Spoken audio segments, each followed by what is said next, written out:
What's up guys, LQ here with the LQ Review. Thank you so much for joining me here at my YouTube channel. This is where we talk about all the geeky, nerdy stuff that we love to talk about. Movies, video games, comic books, and TV shows. And right now I'm going to talk about the Paramount Plus original series, Knuckles. I've liked the two Sonic movies. Haven't loved them, but I liked them. The first one I thought was good. The second one I thought was a little bit better. And I was definitely curious about this spin-off TV show. And a little context here, I played some Sonic games. I was a Nintendo kid growing up, so Mario, Zelda, those games are a lot more nostalgic for me than Sonic is. I had a friend who had a Sega Genesis, so I played some Sonic here and there, but I've since downloaded some Sonic games, but I don't have any kind of nostalgia with Sonic. So I was very much going into the Sonic world with nostalgic free lenses. And like I said, I like the first movie. I like the second one a little bit better. Unfortunately, I didn't like Knuckles. I didn't like it really at all. It had some funny moments in it.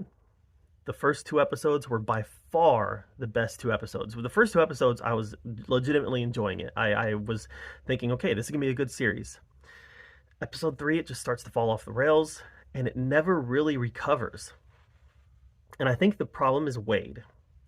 Wade is just not an interesting character. He's a buffoon. He's the type of character that's meant to be a comic relief in the movies with very limited screen time.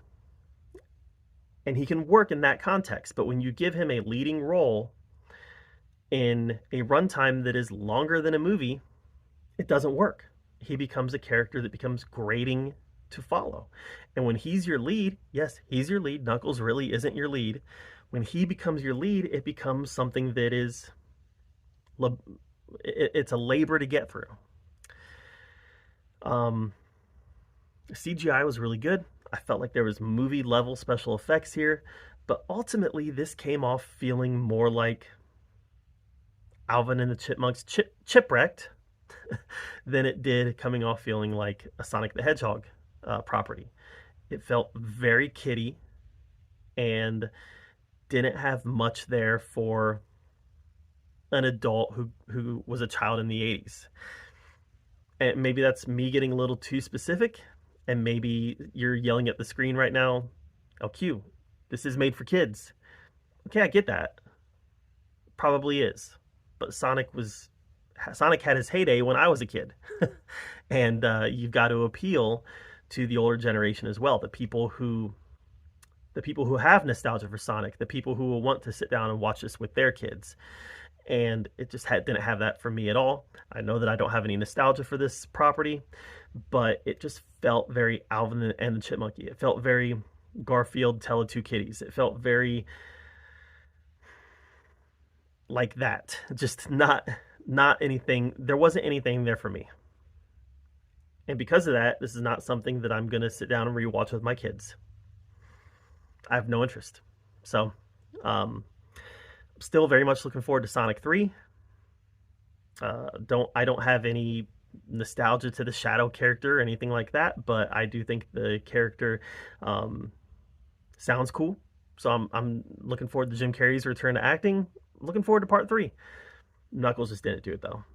Just wasn't for me. It was too kiddie and it was too Wade focused.